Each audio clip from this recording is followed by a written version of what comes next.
Hola alumnos, mi nombre es Ivana Maldonado y yo les voy a dar las clases de bacteriología, generalidades y diagnóstico. Las bacterias son organismos unicelulares procariotas, se reproducen por fisión binaria, pueden vivir libremente, a excepciones de riquecias y clamidias, y poseen toda la información genética, sistemas de generadores, de energía y biosintéticos necesarios para su replicación. En esta diapositiva se ven las diferencias entre las células eucariotas como algas, hongos, vegetales, protozoos, animales y las células procariotas que serían las bacterias. Eucariota viene de núcleo verdadero y procariota de núcleo primitivo. El tamaño es mucho menor en las procariotas o en las bacterias, puede variar de 0,5 a 3 micrómetros. En las células eucariotas es mayor de 5 micrómetros. Las estructuras nucleares como el núcleo del cromosoma. En las bacterias no hay membrana nuclear y hay un ADN único y circular, genoma haploide. Sin embargo, en las células eucariotas hay membrana nuclear clásica, contienen cadenas de ADN y pueden tener genoma diploide. Con respecto al citoplasma, ausente en las procariotas, presente en las eucariotas. El aparato de Golgi, presente en eucariotas, ausente en procariotas. Retículo endoplásmico, presente en eucariotas, ausente en procariotas. Con respecto al ribosoma, 80S en células eucariotas y 70S en las células procariotas. Con respecto a la membrana citoplasmática, bueno, acá contiene esteroles. ¿Se acuerdan que el ergosterol era el componente principal en los hongos? Bueno, con respecto a las células procariotas, sin esteroles, a excepción del micoplasma. Pared celular, presente solamente en los hongos, ausente en las demás células eucariotas. Y cuando estaba presente, ¿se acuerdan? En las células eucariotas era la quitina el principal componente. Sin embargo, en las células procariotas es una estructura compleja formada por varias proteínas de lípidos y péptidos glicanos, la pared celular. Con respecto a la reproducción, en las células eucariotas, sexual y asexual, y en las células procariotas, como las bacterias, asexual y por fisión binaria. La respiración, mitocondrias, ocurre en las mitocondrias en las células eucariotas y en la membrana citoplasmática en las células procariotas. Como dijimos, el tamaño de las bacterias podía variar. Era de 0,5 a 3 micrómetros, aunque la mayoría está en 1 micrómetro. Si nos ponemos a pensar, la resolución del microscopio óptico es aproximadamente 0,2 micrómetros y un eritrocito mide 7 micrómetros. Acá vemos, por ejemplo, Escherichia coli, que es una de las bacterias más frecuentes que vamos a ver en las distintas infecciones. Es un bacilo gram negativo, mide 1 micrómetro. Después hay Haemophilus influenzae, otra bacteria que puede medir 0,5 micrómetros. Después las más pequeñas dijimos que eran las rickettsia y los micoplasma, que estaban entre 0,1 y 0,2 micrómetros. Después los virus son mucho más pequeños y dentro de los virus también hay algunos más grandes y otros más pequeños. Y bueno, esto es para que vean el tamaño de las bacterias. Entonces dijimos aproximadamente están entre 0,5 y 3 micrómetros y dijimos una Escherichia coli, un bacilo gram negativo, 1 micrómetro. La estructura bacteriana es diferente en las bacterias gram positivas y gram negativas. Después vamos a ver qué es la coloración de gram que permite hacer esta división. Una bacteria gram positiva posee una capa gruesa de péptidos glicanos, ¿sí? Como se ve ahí morado a la izquierda. Y una bacteria gram negativa posee una capa delgada de péptidos glicanos y una membrana externa, como se ve a la derecha. Las estructuras cuyo nombre aparece entre paréntesis no se encuentran en todas las bacterias, por eso están así. Durante el proceso de división celular, la membrana y el péptido glicano crecen para formar un tabique divisorio que separará a las células hijas.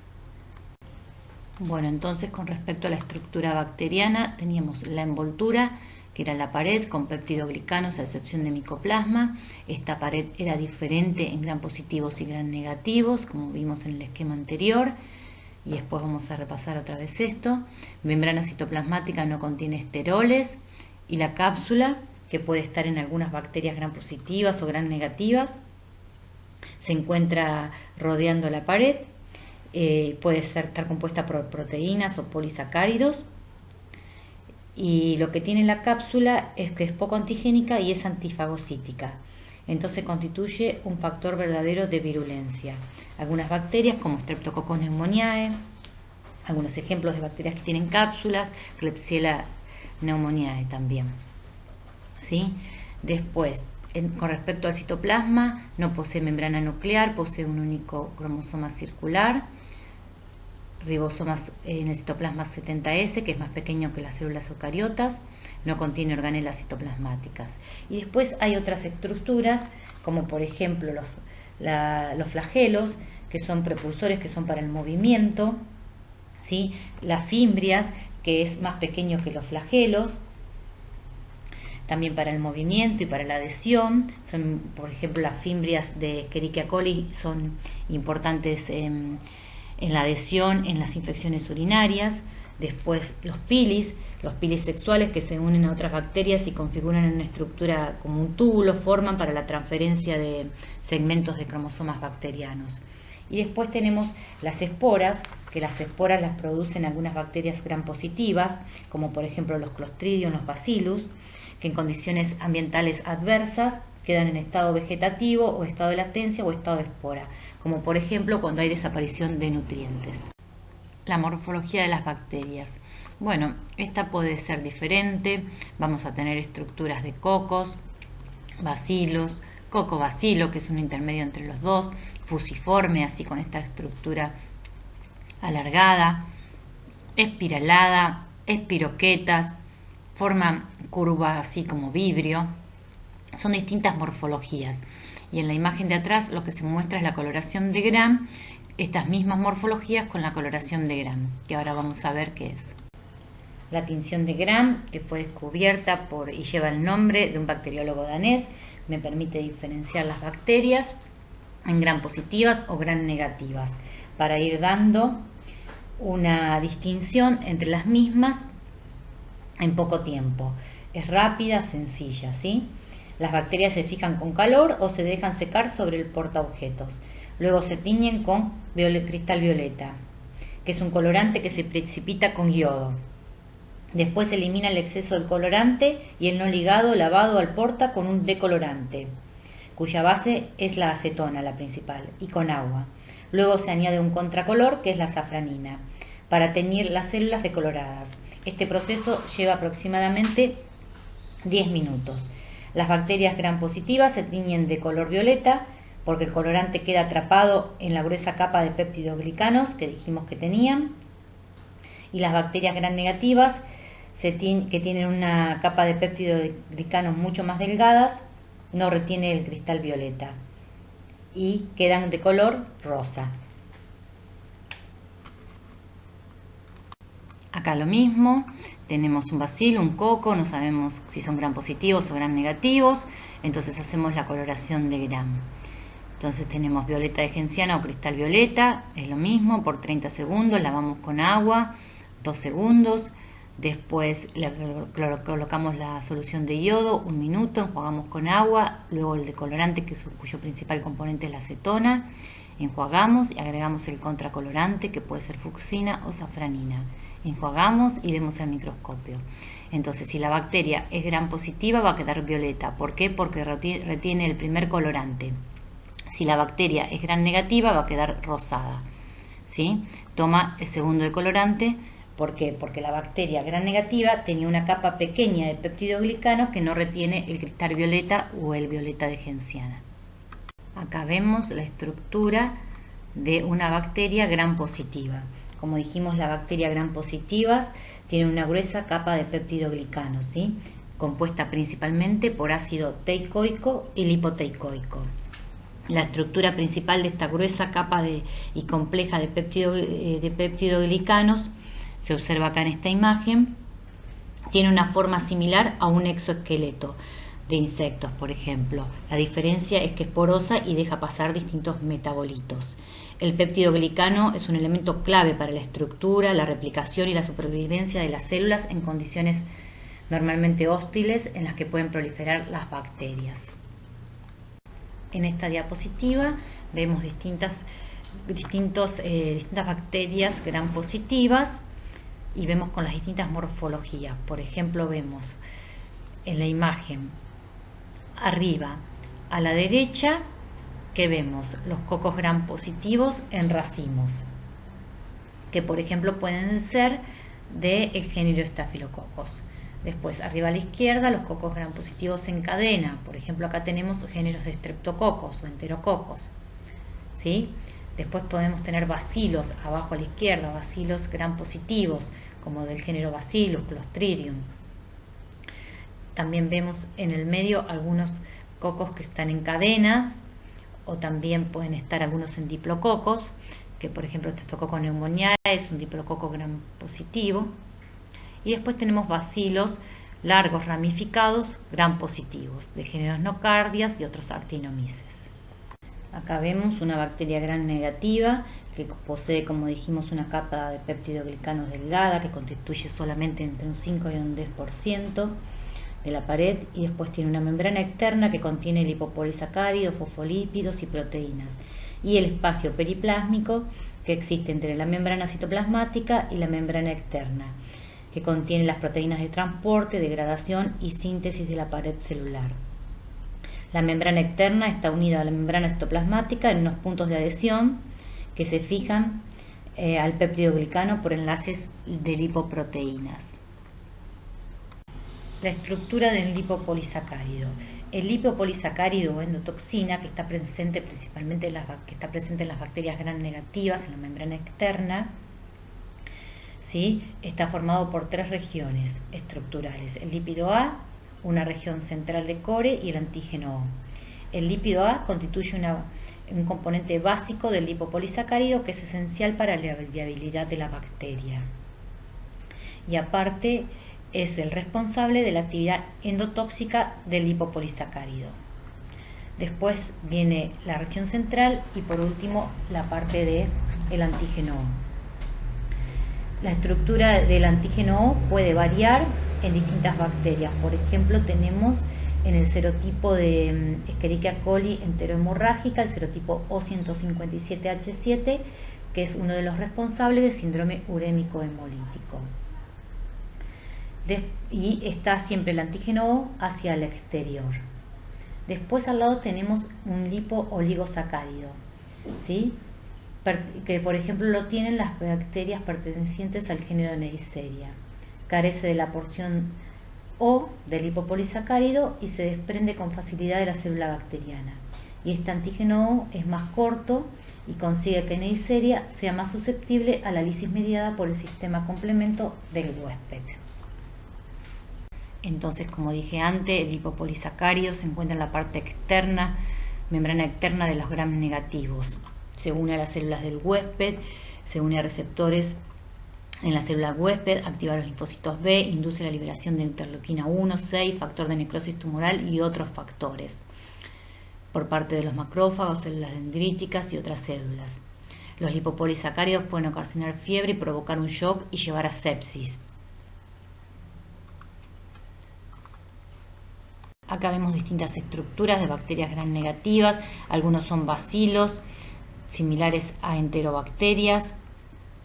Otros son bacilos pero más finitos. Otros son diplococos gram negativos. Otros son cocos gram negativos. Dentro de las más frecuentes bacterias gram negativas tenemos los bacilos gram negativos de las enterobacterias, entre ellas Escherichia coli. Acá también vemos como un diplococo está fagocitado. En esta diapositiva se muestra la envoltura bacteriana de un bacilo ácido alcohol resistente. Se llama que de la manera de identificarlo es por una coloración de Ciel-Nielsen. Y este es el agente causal de tuberculosis, por ejemplo, entre otros, ¿no? ¿Cuál es la diferencia? Que las micobacterias, que serían los bacilos ácido alcohol resistentes, poseen una capa de péptidoglicanos ligeramente diferente a la anterior, ¿sí? ¿Por qué? Porque está entrelazada y unida mediante enlaces covalentes y el principal componente es el ácido micólico. Acá vemos la cápsula, que dijimos que no estaban todas las bacterias, pero algunas la tenían. Entonces, que la cápsula estaba compuesta por polisacáridos, por proteínas, ¿sí? ¿Qué más dijimos? Que la cápsula es un potente antigénico y antifagocítico que constituye un verdadero factor de virulencia. También la cápsula puede facilitar la adherencia a otras bacterias, a la superficie de tejidos. Los flagelos están compuestos principalmente por flagelina, están involucrados en el movimiento de las bacterias, tienen una forma formada por sus unidades proteicas enrolladas helicoidalmente, tienen una estructura de gancho y un cuerpo basal. Los flagelos proporcionan entonces, dijimos, movilidad a la bacteria y permiten además que la célula se dirija hacia donde hay nutrientes, función de quimiotaxis, y evitar las sustancias tóxicas. Y las fimbrias son parecidas pero son más pequeñas. Fimbria viene del término pelo, compuestos principalmente por pilina. Aparte de movilidad, están involucradas en funciones de adhesión a la célula del huésped, tienen en sus extremos proteínas que le permiten la adhesión a la célula huésped. Por ejemplo, están involucradas como factores de virulencia en la colonización e infección del aparato urinario en Escherichia coli. Es un ejemplo. Después tenemos las pilis sexuales que se unen a otras bacterias y configuran una forma así tubular para la transferencia horizontal de grandes segmentos de cromosomas bacterianos. Estos pilis estarían codificados por un plásmido. Acá en esta estructura se ve el pili, compuesto principalmente, dijimos, por pilina, que estaban involucrados en la adhesión, y también teníamos los pilis sexuales con transferencia de material genético. Acá lo que se ve es la imagen de una endospora, que dijimos que las esporas, por ejemplo, eran las bacterias gram positivas, estructuras que formaban en condiciones adversas. La espora es una estructura que está deshidratada, tiene múltiples capas que protege a la bacteria y le permite vivir en este estado de latencia, ¿sí? Está formada principalmente por elevadas concentraciones de calcio unido a ácido dipicolínico. Entonces, en esa imagen lo que se ve, por un lado se ve la estructura de una espora y por otro lado se ve cómo las concentraciones elevadas de ácido lipicolínico en las esporas se ligan al calcio y estabilizan el contenido. Y después se ve el proceso de formación de la espora. Endosporas, resistencia al calor, radiación, desecación, permite la supervivencia en ambientes desfavorables, principalmente por los géneros Bacillus y Clostridium. El ADN está protegido por ácido dipicolínico y otras proteínas. Luego de la activación por estrés, la disponibilidad de nutrientes se dispara a la germinación y crecimiento, como se veía en la diapositiva anterior. Y la localización de la espora en la célula puede ser usada para identificar, es decir, si forma esporas podemos saber que estamos en presencia de un bacillus o un clostridium. Entonces, con respecto a la nutrición en las bacterias, necesitan nutrientes. El hierro es esencial para la respiración y la síntesis de ADN de la bacteria. Se han desarrollado determinados mecanismos para captarlo.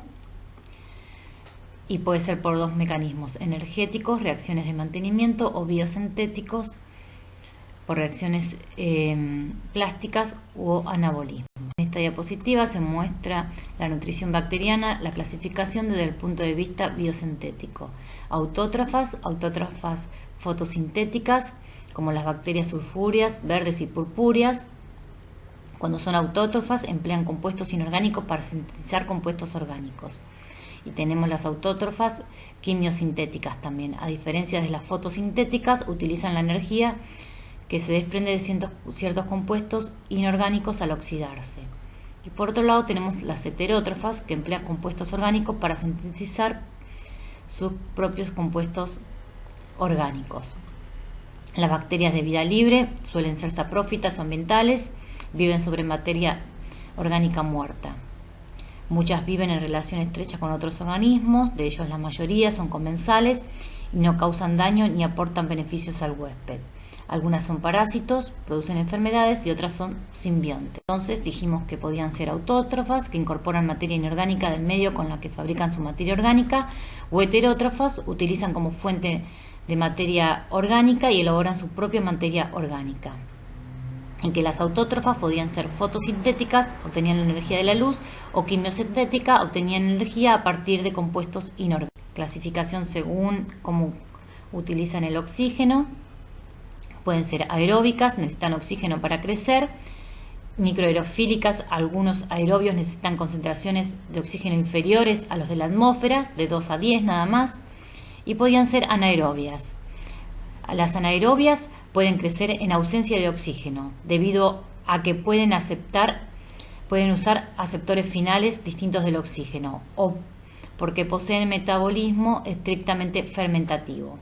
Acá tenemos, dentro de las anaerobias, podían ser anaerobias estrictas, bacterias para las cuales el oxígeno es tóxico, ya que carecen de catalasa y perioxidasa, por lo tanto no pueden eliminar los productos nocivos resultantes del oxígeno, como por ejemplo los Clostridium.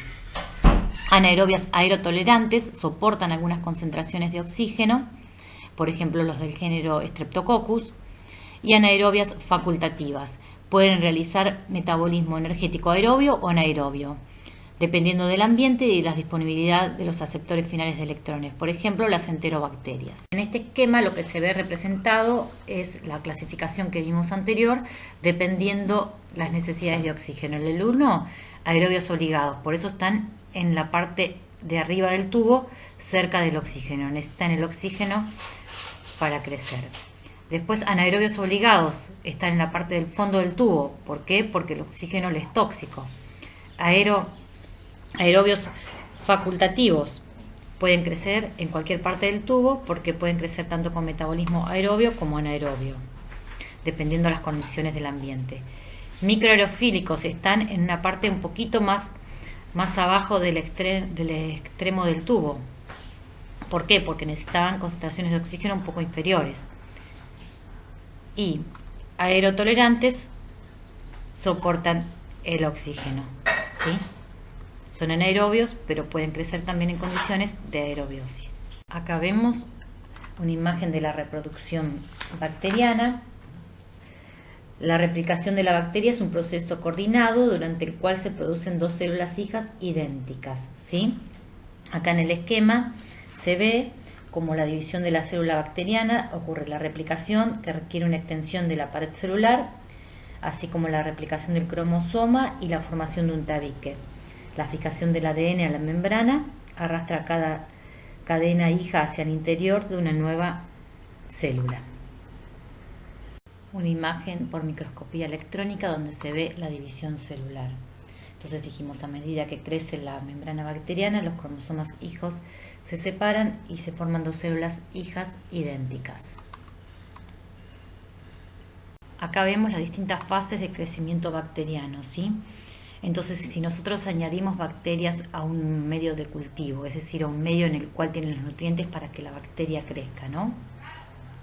Va a primero ocurrir un tiempo que es un tiempo de adaptación al ambiente o intervalo de latencia del crecimiento. Después viene la fase logarítmica o exponencial, donde las bacterias crecen y se dividen en un tiempo de duplicación, característico del aislamiento y de las condiciones del ambiente. El número de bacterias aumenta a razón de 2, ¿sí? Finalmente los metabolitos del cultivo se agotan, o puede ser que haya alguna sustancia tóxica, algo que interrumpe el crecimiento, y pasan a una fase estacionaria, la cual va seguida de una fase de muerte o declinación, como dice acá en la figura, durante la cual algunas bacterias dejan de dividirse, pero siguen siendo viables y a menudo son insensibles a los antibióticos. Acá vemos como en un medio de cultivo uno ve cuando hay turbidez, es decir, es que hay crecimiento. Y si yo estas bacterias que están acá las paso a una placa de agar para ver si crecen, lo que estaría viendo es si están vivas o están muertas, si siguen siendo viables estas bacterias que tienen la turbidez o no. Según la temperatura de crecimiento, las bacterias se podían dividir en psicrófilas cuando crecen a menos de 20 grados, mesófila entre 20 y 42 y termófilas en 40 y 70. La mayoría de las bacterias que causan infección en los humanos crecen entre 20 y 42 grados. Se siembran a 35 o 37 grados. Las toxinas son componentes bacterianos que dañan directamente los tejidos o bien ponen en marcha actividades biológicas destructivas. Según su localización pueden ser estructurales endotoxinas o secretables y exportables exotoxinas. En muchos casos la toxina es la única responsable de los síntomas característicos de la enfermedad, por ejemplo en los casos de toxinas preformadas, las provocadas por la intoxicación alimentaria de Staphylococcus aureus o Bacillus cereus, o del botulismo por Clostridium botulinum. También algo más que hay que tener en cuenta, que las endotoxinas tenemos la porción del lípido A del lipopolisacárido de las bacterias gram negativas como un poderoso activador de la reacción de fase aguda e inflamatorias, ¿sí?